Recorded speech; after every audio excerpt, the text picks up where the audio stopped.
Can't you all over the shoot? I'm getting tired. 똑같은 질투. 더 높이 올라와. 공기도 달라. So high. I don't see you. You talking. Farmers in the Philippines. She is wearing the farmer costume made by used sako and cotton wrapper. Sako is used to put the harvested rice that represent the hard-working product of Filipino farmers.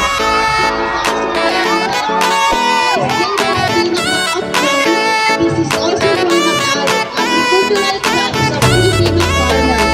Salakot is used to protect the farmers from the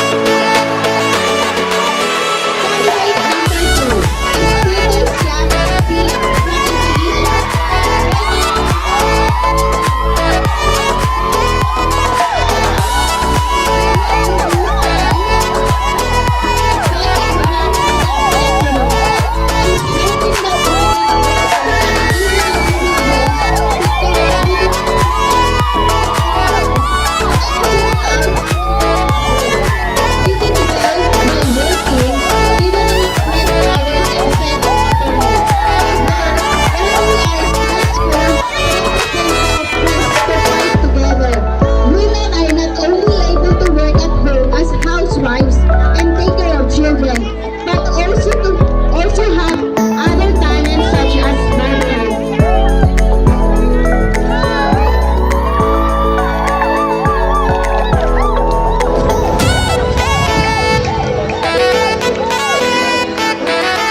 It is also symbolic of the hunger experienced by Filipinos forcing them to walk abroad.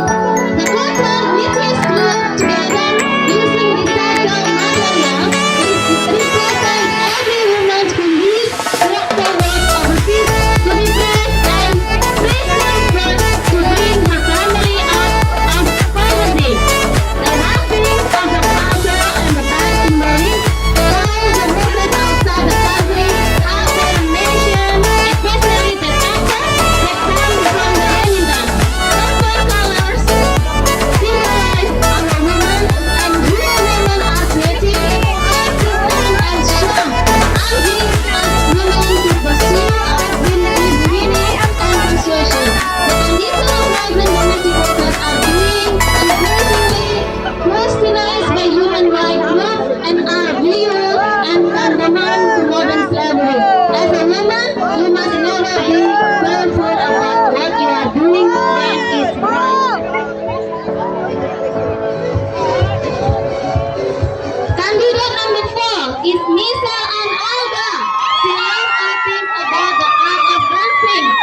With this interest, she joined Liga Filipino Migrant Cultural Organization in 2022. Misa is a loving mother of 3 children. She has been working abroad for 6 years, introducing a unique and versatile garment that combines the roles of nurses and farmers.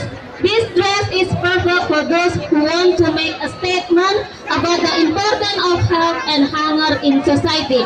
Made from a soft material, the dress is both durable about and eco-friendly, making it purposeful choice for everyday wear. The skirt is and top designed at a touch of professionalism, making it suitable for various occasions. From casual outing to formal event, this dress is not only a fashionable statement piece, but also a reminder of the vital role that nurses and farmers play in our society. Okay, and now for your next candidate. Can you move, please? Can you move? Can you sit down so everybody can sit? Okay. Can you sit down, please? Sit down, children. Sit down, sit down. Okay, wait. Okay.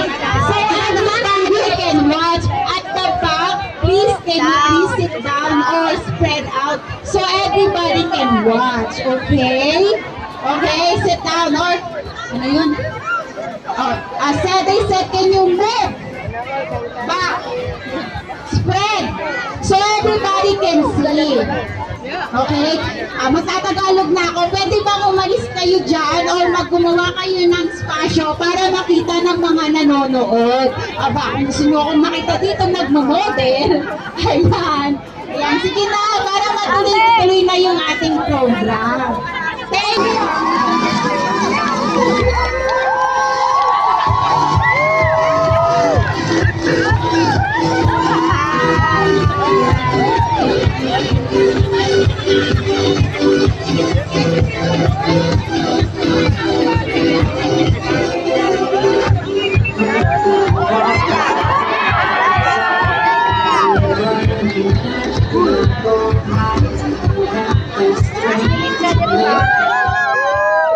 Candidate number 5 is Roselyn Copia. She is from the Filipino organization called Tropang Angat. She is 37 years old. She's been working in Hong Kong for 6 years. Her outfit is a flight attendant, is the FA provided customer service while creating a welcoming environment for passengers before, during, at the conclusion of each flight.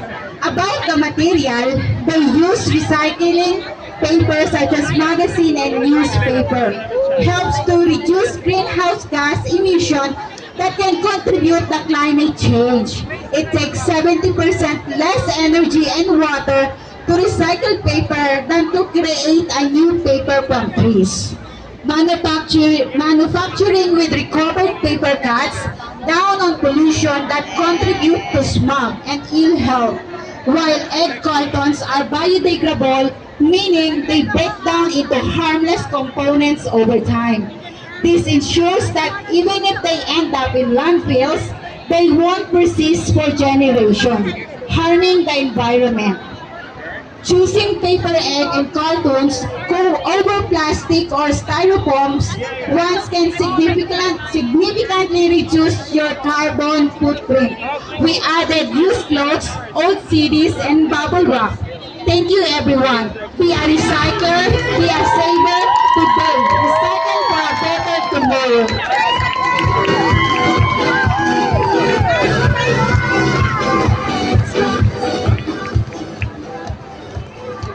Candidate number 6 is Fredalyn Parde, currently the Vice Chair of PSU and the Welfare Coordinator of Cordillera Alliance. She is 52 years of age and a licensed massage therapist, single mother with 3 grandchildren and hail from the mountains of Tuba, Benguet.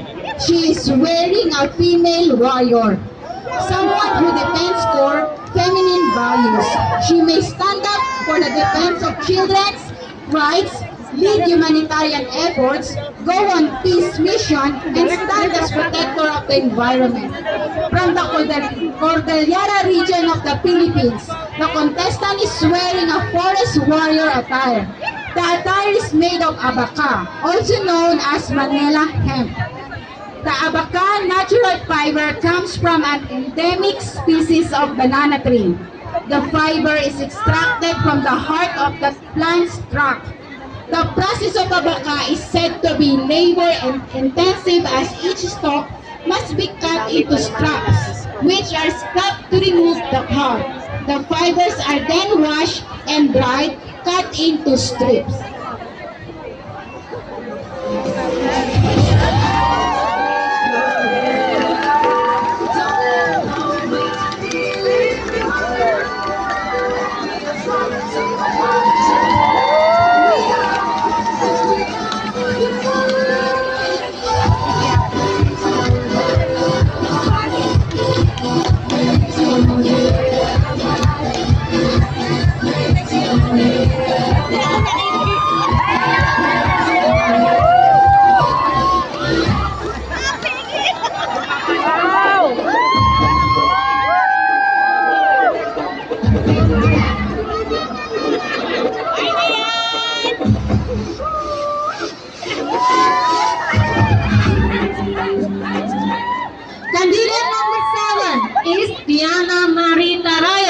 is 24 years old single mom. She is a member of Migrante Visayas. She's wearing the overseas Filipino workers of OFW. Her clothes is made of striped bag that being used by most of the domestic workers to put all the things that they want to send back home, our famous Valentine box. Yani, as her friends fun to call her, is an active member of the organization, the Hub, to educate her fellow migrant workers that working abroad is not our choice, but we are victims of forced migration by our own government.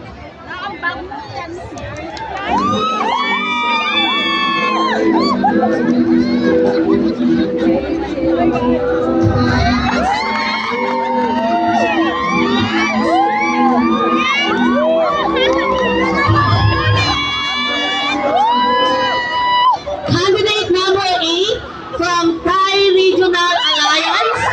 She is a contemporary set from 1970. The name from the flow is the hot season. In March and April, true will be freshness and beautiful.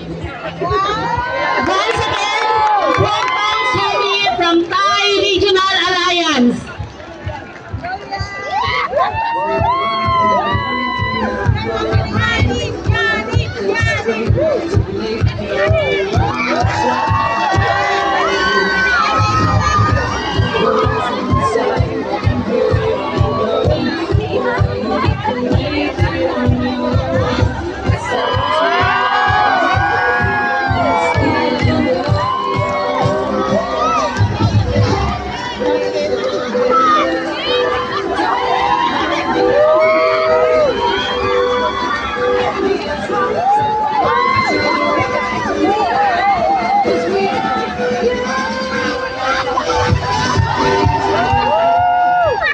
Candidate number 9 is Cheryl Genoveve, a proud member of Gabriela J.T. Road, Hong Kong.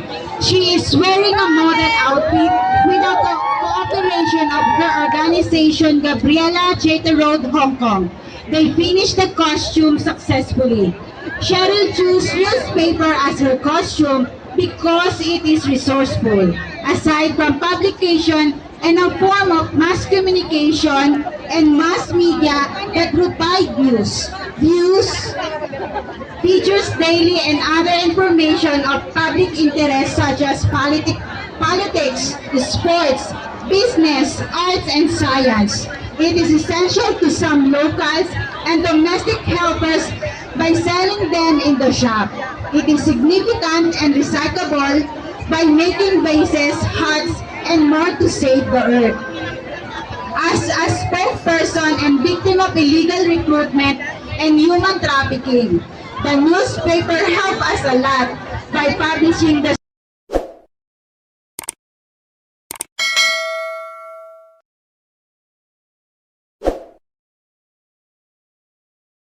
scammers by the help of strong women's empower organization.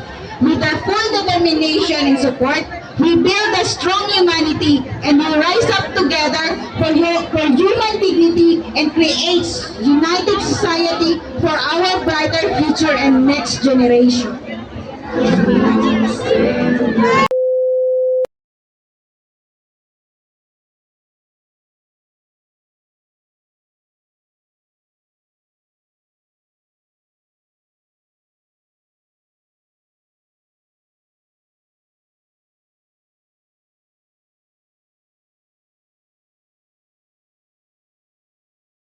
Just yeah, I kill it. Mean I spit like a villain. Ratata, ain't getting more.